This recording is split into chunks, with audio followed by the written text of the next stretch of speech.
We should just go live when we first get on and not even piss around. Just go right into it. Go right into it. Let people watch us stumble around. Yeah, let them see the real bullshit and completely offend everybody accidentally, intentionally. Right. So I have no idea if I'm live on my Facebook channel or not because I'm just trying to figure this out. But whatever. We'll find out. I should be live on. Yeah, it says that you are. I see you live actually. Do you? It shows it on my indicators. Okay. Indicator too. All right. Okay. Yes, so it should be. I should be on the Digital Sandwich YouTube, my Facebook, and my LinkedIn. Should be. Well, I just did it this morning, so I'm only on Facebook, so I'll have to add the others later. Yeah, play with it. It's actually a pretty cool tool. It looks very cool. Well, and you get a lot of engagement over on LinkedIn, because I suppose you're like some sort of thought leader or something. Well, yeah, let's not let that.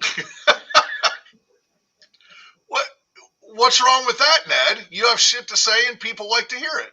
I do. You're right. That's good. It's good for you. Right.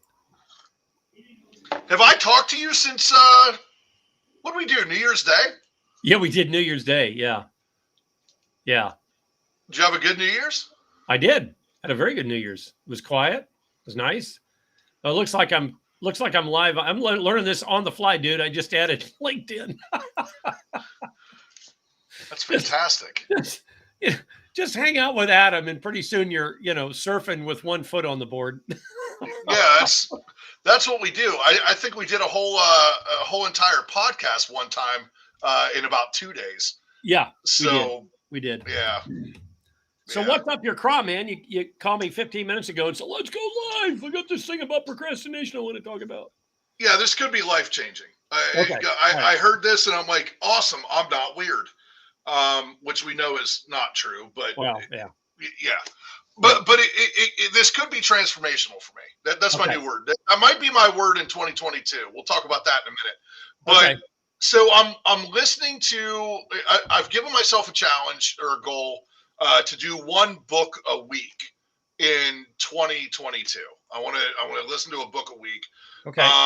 I used to be a very avid reader. I actually like Audible, listen to them, whatever. Before the agency, I drove around a lot for Verizon. I was a director of sales or whatever, or a regional manager driving around to different stores. And so I'd listen to books on tape all the time, the Audible stuff. So Who Not How is the book that I'm listening to this week. That's Dan Sullivan. Who Not How. Yeah, so the whole premise, and I'm going to sound like Dr. Seuss here in a second, the Lorax, but when you need the how, you may really need a who, and put the who in place. Now this will get really nuts. You have to define the what and the why, and then get the who to do the how. Okay, this reminds me of Abbott and Costello. Who's on first? What's on second? Right, who's on third? Hell, I don't even know what I'm talking about. But when you get done with the linguistics, when the linguistic gymnastics, the whole premise of instead of focusing on how to do it, get the person that knows how to do it. So find yourself a who, quit pissing around with the how. And so I love the concept. I mean, we sort of already do a bunch of this, right? So when we talk about outsourcing, when we talk about fractional employees, when we talk about, putting the right person in the right seat, this is all, we sort of dance around this concept all the time. But the way that it's addressed in this book is really pretty cool. And I'm loving the book. But so I'm in the chapter 2 or whatever it is this morning, and I'm driving into the office. And the quote was, procrastination can be wisdom if you listen to it. I'm like, what? So we think of procrastination as a bad thing, right? We're procrastinating, and we do. There's all sorts of different things like procrastination by education. I have to figure out how to do it exactly perfectly before I ever go do the thing. Right. So we think of procrastination with all these negative connotations. When I say procrastination, what do you think of? You certainly don't think of wisdom, do you? No, I don't like to do that, so I'm going to put it off. And then if I put it off, it'll go away. Or I'll put it off until my boss or my wife or my daughter or somebody finally says, look, I've been asking enough. And, it's the old joke, for crying out loud, stop nagging at him. It's been 6 months. He'll get it done eventually, And, Yeah, and what's your problem? I'll get it done next year. Right. My God. You act like I'm never going to do it. Paint the house. But what you bring up is interesting in that we need to be asking people, all right, you're procrastinating on this. What are you doing during the procrastination? What are you learning while you're procrastinating? Because that's where the wisdom part's going to come from. And some of what they may be learning, maybe they don't even know they're learning it. So, we talk about in business acumen, we talk about opportunity cost. Yeah. And it's astounding to me how so few people really understand what that is, even in concept, let alone in mathematics. I mean, let alone just actually adding up the numbers. I mean, they don't even know what you're talking about. They go, what is opportunity? They've never heard the term before. They have no idea what you're talking about. And procrastination, I almost said prostitution. That's a whole different thing. Procrastination. I don't know if we should talk about that. I don't think so either. Procrastination, I don't see that going the right way. Right. Can be that time you spend trying to determine, should I do this at all? Or should I give it to someone else? Right. And that's where they said the wisdom comes in. You're actually telling yourself you're not the right person to do it. If you are not doing something that needs to be done, right? And so I don't think this is going to the gym. I mean, you have to do that yourself. You can't push that off to somebody, whatever. So when this is something in your business, when this is something around the house, whatever, that really, you should really stop and think. If you are procrastinating with doing it, you need to ask yourself, why are you procrastinating? Right. And the answer very well could be because you are not the right freaking person to do it. Yeah. I run. So I will tell you that there are a couple of skills that managers, supervisors, leaders need when they step into those roles for the first time. You've got to gain them. You cannot delegate them off. Mm-hmm. And I don't mean this as a tongue-in-cheek pun. One of them is you can't delegate delegation. You're either good at it or you're not. You have to be good at it. You have to be. No matter how bad at it you are, it is one of those things you have to get the skill up. And what I find most people telling me is, I don't know what to delegate. So I've come up with a whole process to help them sort that out. And we get that sorted out. So they get it into buckets. And I go, that bucket over there, you can't delegate it for a variety of criteria that we put it over there. You cannot delegate that. So we're not even going to worry about it. Just push it aside, do it. It's yours. This stuff, you can delegate part of it. And this stuff, you could delegate all of it. You could. There's nothing keeping you from doing that. And so once they understand that, it becomes much easier. Then we can go back in and say, all right, out of the things that you don't have to delegate, what do you just like doing and you don't want to give it away? Because I enjoy that. So keep it. You should have some enjoyment in your work. I'm fine with that. Keep that piece of it. What do you hate doing? What are you not good at? And then let's look at the bucket of stuff that you can't delegate by our criteria, and how are you going to get better at that? And if you can't, or the cost is too high for you to get better at that, then we need to be having a conversation with ourselves, our boss, our coworkers to say, somehow or another, I got to get that off my plate. Right. And then the procrastination will take care of itself. It kind of goes away. I never thought of, so it sort of opens up the idea that pretty much anything can be functional or dysfunctional. Even things that we think of as good, you can have a dysfunctional end to that, like in a disc thing, right? So I'm a D, sure. That's high functioning, whatever, leadership qualities, whatever. But you can also be a dysfunctional D, meaning you're an overbearing asshole. Right. Right. And you don't want to do that. So you can be functional or dysfunctional. So thinking about procrastination as, is there a functional, does it serve some function? And then if you ignore it, it becomes dysfunctional, because now the thing is not getting done at all, but it should be a leading indicator that you may not be the right person to do that. Right. So your exercise that you were talking, delegate, do, that's it. I've been playing around with some of the clockwork stuff. What is that? I can't remember his last name. He wrote Profit First, Okay. Clockwork, Okay. that guy. And he has this whole exercise. It's a sheet where you track what you do all day, and then it falls into 4 buckets: delegate, do, think. I can't remember what all they are. Right. But that's interesting as well, because very often we are not doing the things that we should be doing. No. We're not. It's fascinating to me that so you're talking about opportunity cost, and generally that's thought of in the economic sense, right? So money. I think of it as in time. I talk about opportunity cost all the time, but I'm talking about time. Like if I spend an hour and a half over here, what am I not doing? Over there. Over there. Yeah. We talked about this the other day at breakfast, B&I. If you're doing that right, that's 5 to 10 hours a week. I could do a whole lot of other better stuff 5 to 10 hours a week. For me, now other people, that's a great fit. I'm Absolutely. not demonizing that. Oh, yeah. No. Right. I can be doing better things. It becomes an individual process that you go through to say so let me steal something from the real estate world. In the real estate world or the city planning world, we talk about highest and best use of the property. What's the high? So a skyscraper off the end of the airport runway, not the highest and best use of the property. Right.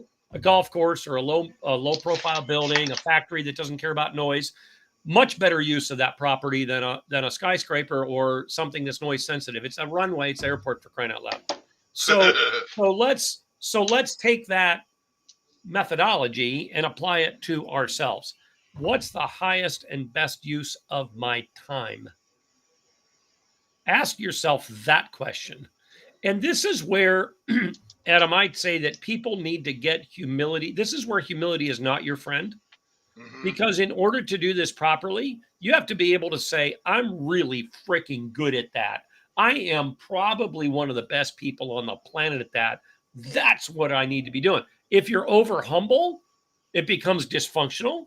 And all of a sudden it's like, well, I'm not good at anything. And so it doesn't matter what I do. Well, that's a load of nonsense. So you got to get the humility out to go through that exercise. What am I really good at? The pendulum swings both ways, right? So it's super humble. You get whiny and sappy, and you can't get anything done. It becomes very dysfunctional. Absolutely. So this procrastination piece that you're talking about, if we're utilizing that time to really analyze what we're doing. And the problem with procrastination is people get there because they make excuses. Well, I'm not doing that because of X, Y, and Z. Yep. And I'm not doing that because of A, B, and C and whatever else. Instead of just saying, I'm not doing that, I'm going to analyze why I'm not doing that, and I'm going to solve it one way. I'm either going to get rid of it or I'm going to do it or whatever the hell you're going to do. That's the wisdom that comes in. So procrastination's the demon when we don't use the procrastination time wisely. And we're making excuses for why we don't do something. I don't do this because of that. Nonsense. Well, it's like the guy, you and I have talked about this. We're on a couple of volunteer things. Someone says, hey, can you do this? And I had to say to somebody the other day, look, could I? Yes. Will I? No. I'm just not going to expend my time on that. I have to expend it in another place. I was going to own it instead of going, oh, I'm too busy. I don't have the time. You've got the same time as everybody else. What you're saying is this does not raise up to the priority for you to do it. Fine. Just tell me. I'll move on to the next person. I don't care. Well, because what's worse is you saying, yes, you will, and then you don't.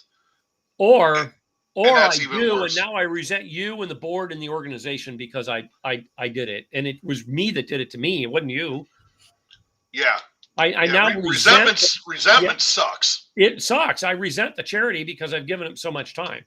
Then we become a martyr. I've done all this for them. Well, then don't. Yeah, because that was the charity's fault that you decided to say yes to something that you shouldn't have. Correct. That's the charity's fault somehow. 100%. Yeah. The inanimate charity. Right. It's their fault. Right. Exactly. Yeah. It all really points back to one of the best things that you can do is I don't know if it's in the morning when you look in the mirror or at night when you look in the mirror before you go to bed or whatever is you probably ought to have a moment of honesty with yourself and tell yourself the truth. Um, right? Because that's what we're saying here is if you're going to procrastinate, you have to be able to have a truthful conversation with yourself. Are you making excuses or are you truly not the right person to do it? Right. right. Do, And do, do we have the wisdom to have a truthful conversation with ourselves? right. And um, when you're working for an organization and your boss gives you a task, if you're really crappy at that task, I'm not suggesting you're going to say no. Your boss gave you a task. You kind of like, okay. But Mm-hmm. I am going to talk about my performance on that task. All right, I'll do this because I work for you and I'm going to support you. I'm really crappy at this, so I need a bit of a runway to try to figure it out. And I may need some help and support. I either need training to do it better the next time, Right. or it may not be the right task for me. You may need a different who. Right. You may need a different who for this what. Yeah.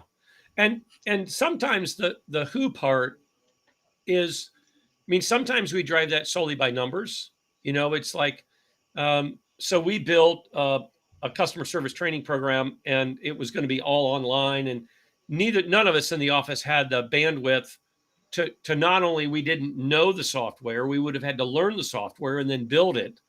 We didn't know any of that. I mean, we didn't even know what we didn't know, let alone now. Are we smart enough to learn the software? Yes, it's software. It's not PhD level stuff here, right? Right. Was that the highest and best use of our time? Absolutely not. No. We hired a guy in Cincinnati, and did it cost more dollars? Yes, it did. But what we learned in the process and the speed in which we got it done, and he introduced things that, hell, if I was learning the program, I wouldn't have even known it could do that. It was just amazing what it did for us. So, yeah. Now let me ask you. So we started with procrastination, actually kind of flipping the conventional wisdom of procrastination doesn't always have to be a negative. It could be a leading indicator that you may not be the right person to do the thing that you're procrastinating for doing. That may be why it's taking you so long to get to it. What is there anything that you absolutely have to do yourself? Is there anything that you cannot outsource or move to another who or put someone else in charge of? What can you not do? What can you not outsource? What can you not move to another who? So the stuff that I tell people to put in that bucket are stuff that it would fall under this criteria. I'm the professional engineer for this organization, and I have to review the blueprints, and my stamp has to go on it by law. And I'm the only unless I hire a vendor to do it, which is my only other option. There's no one else to give it to. I'm the only one that can do that. So that would be an example. Another example might be I'm the nurse. I cannot delegate to the housekeeping to give the medicine by law and certification and training. Okay, fine. I'm in HR and I cannot delegate out this task because it involves sensitive information about an employee and they don't have the authority to read that information. I don't delegate that out. My boss said, Ned, I want you to do this and I want your fingerprint on it. I want you personally to do this. I'm not delegating that out. I have been given a mandate by my boss, and that's the same as a law from a state agency. So those are the sorts of things that I cannot get rid of. The other things that I put in here that don't come from that outside world is delegating. You have to that task of delegating. You have to learn how to do it and do it. Giving a tough message to employees if you're in a leadership position. You have to learn how to do that. You can't give that away. That's got to come from you. Yeah, it's got to come from you. Firing someone has to come from you. Absolutely. Those sorts of things you have to bone up and own up and get good at it. And you, by the way, you have an obligation to them to be good at that. I have an obligation And boy, when I say this to people, they go, oh, I don't have an obligation to the person I'm going to fire. They're the one that screwed up. Oh, yes, you do. You have an You sure do. obligation to yourself to be a professional, and you have an obligation to them to be a professional. So, yes, you do have an obligation to the person you're about to fire. I don't care what you're firing for. It doesn't matter to me. You have an obligation to do it well and do it professionally. Just because they didn't fulfill their end of the contract doesn't mean that you don't. Exactly. You still fulfill your end of the contract. Yes. Yes. Yeah. One has nothing to do with the other. It does not. And when people start to say that, I just ask them, I go, so when you came home and you said to your mother, all the other kids do it, what would your mother have said? You're not all the other kids. Right. Just because the other kids went off the cliff, you're going to follow them? We've all heard that from our mothers, right? And then when we grow up, we forget the lesson, except it's the same lesson we're giving our kids. Yeah, but we don't see it as the same for ourselves. We don't. Yeah. We don't. Let me throw a weird one at you. To outsource or delegate or move to somebody else. Account management. So the customer relationship, is that outsourceable? I heard this on a podcast a couple weeks ago, and my initial reaction to this was, why in the world would you outsource the client relationship? That sounds crazy. What do you think? And I'll leave it at that, and I'll fill in some blanks. What do you think of that? I think it's going to be extremely different for a lot of factors: the organization, what they sell, how they sell it, how that works. I guess in some companies, I would look at that and say, we may actually have two different positions. One of them is account management. The other's customer service support, and they work together. They're two different people, maybe. And we can sometimes look at that support position that talks to the customer every day as account management. Really isn't.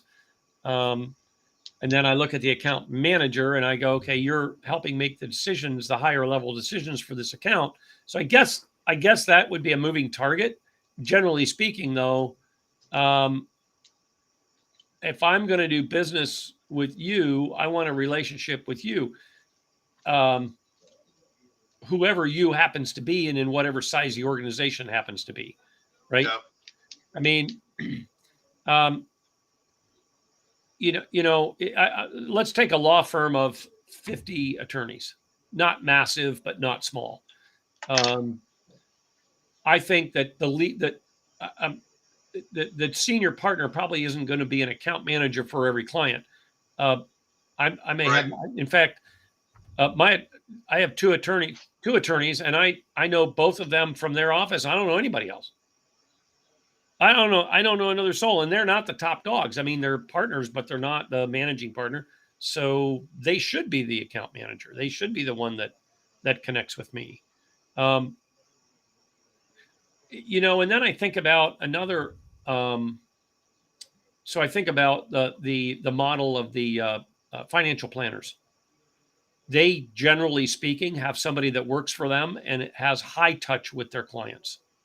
But ultimately, they hand it over to, there may be the day-to-day, hey, Bob wanted me to call you and tell you about this, or, we've completed that transaction for you. That is part of account management, but I don't know that the certified planner needs to do that, highest and best use of your time. Their assistant who manages that probably should do that and can do that. And some of those interactions go back and forth directly with the assistant, whatever their title is, and the customer. So I guess it's going to depend a little bit on the group and I guess I should have asked defined account management, because for everybody, it's going to be a little different. Well, yeah, it is. Like, what does that actually mean? So on a great or on a broad level, at first I was sort of mortified that anyone would even consider allowing someone outside of their organization or whatever to manage the client relationship. I'm like, what a bonehead thing to do. And then I thought to myself, well, who's really doing it well? Right. So who's doing that super well to where an organization that's all they do? That's all they do is make sure that your clients are communicated with. Right. Right. And thus make sure that your team is communicated with, because in order to keep clients happy, you got to talk to the team. Yep. So it's sort of project management goes hand in hand as well. Right. So if you're doing both things, and there's an organization that's all they do, that is it. All they do is pull weeds. I bet your weeds get pulled, right? Yeah, they do. So is that really as stupid as I originally thought, or is that actually brilliant? Because who's doing that so well that someone that specializes in it couldn't do it better? Right. And it's not as if the specialists or the strategists or whatever disappear. You're still obviously involved. This is the day-to-day pushing things along, moving along, making sure that they feel like they are the only client you have. Yeah. I would agree with that. Yeah, I would agree with you there. So that's interesting. I guess I'd have to look at the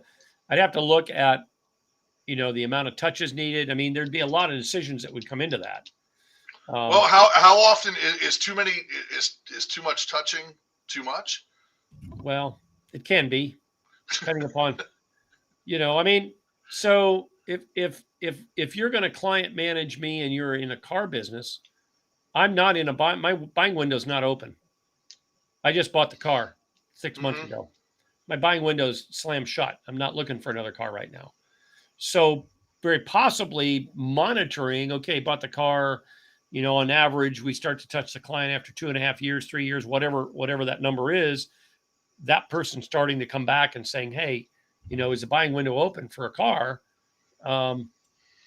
Then let's be talking. If it's not open, fine. Well, tell me when you think it is, so, and if I just totaled my car, maybe my buying window just opened up. Right. I'm just hired in my car, and the really successful car folks that have customers that rebuy from them, they track that. Mrs. Johnson trades her car in every 2 years. At 19 months, I'm talking to her. Right. Hey, you always trade your car in every 2 years. I just wanted to know if you wanted to come in and start looking now and get your new car ordered or see what's out there, so on and so forth. Ned, drives him until the wheels fall off of him. So we'll call him in 3 years. Right. Right. Or not call him at all because he yells at us. We just wait for him to drive through the showroom floor. With no front wheels on it and say, I think it's wore out. Can I get a new car? Yeah, it was either get new brakes or get a new car. I decided to get a new car. Maybe I should have gotten brakes before. Oh my God. So years ago, I was working at a place down in the valley, and we had a regular that would come in, and he had another regular do the brakes on his car. Well, this was going on, like they were doing it in the parking lot somehow. They're back and forth in the parking lot. They're coming in, they're coming out, drink it, whatever. It's a mess. It's sort of one of those where you're sitting there going, oh, this is going to end up well. Right. This should go the right way for sure. I don't see a thing wrong with this picture. So it gets done, and so he was going to trade the car in or something or other the next day. Comes in for happy hour, and he just had to look, and I'm like, so how'd everything go? And he goes, dude, I can't even make this. I can't even make this shit up. Yeah, I cannot even make this up. So I leave here, whatever. I go home, no problems. Everything seems fine. Whatever. I get up. I go to the dealership, and I'm pulling up to the showroom, all the glass, whatever, and the wall and whatever. I go to pull into the parking space right on the wall. No brakes. Right into the wall. Right into the wall as I pulled into the dealership. Like, who in the world drives their car into the dealership? Like just right into the wall. And that kind of lowered the trade-in value. Well, I'm guessing. I'm guessing you didn't get as much for your car. And I'm like, how many beers you buying Brad tonight? And to which I got cussed at. Yeah, right. Exactly. Yeah. Maybe if you had like a mechanic, right, that you pay money to, right, instead right. of the shop where they have the proper tools. Yeah, instead of the dipshit with a crescent wrench sitting next to you. Who's half in the bag? Yeah, how many breaks has he ever done? He goes, I have no idea. I don't know. And I'm like, well, I'm guessing 0 because he didn't do yours. Right. I'm guessing he's never done it before. He still hasn't done anyone's breaks. Oh, that's funny. That's funny. Well, man, thanks for the call. I appreciate it. Thanks for the heads up on this. We were talking before we went on live to talk about what's up your craw. It's like, I like it. It's like, hey, man, I got something on my mind. I want to talk about it. All right. I got something. Let's talk through it. Yeah. And it always turns into a good conversation. I thought this was a good one. Yeah. I love those sort of paradoxical things where it's, procrastination, it has this big negative, but how do we flip that? Like what, how can we use that as the power of good? Right. Exactly. All right, man. All right, my man. Have a good rest of your Thursday. I'll do exactly that. Thank you. Take care, Ned. See ya. See you, buddy. Bye. Bye.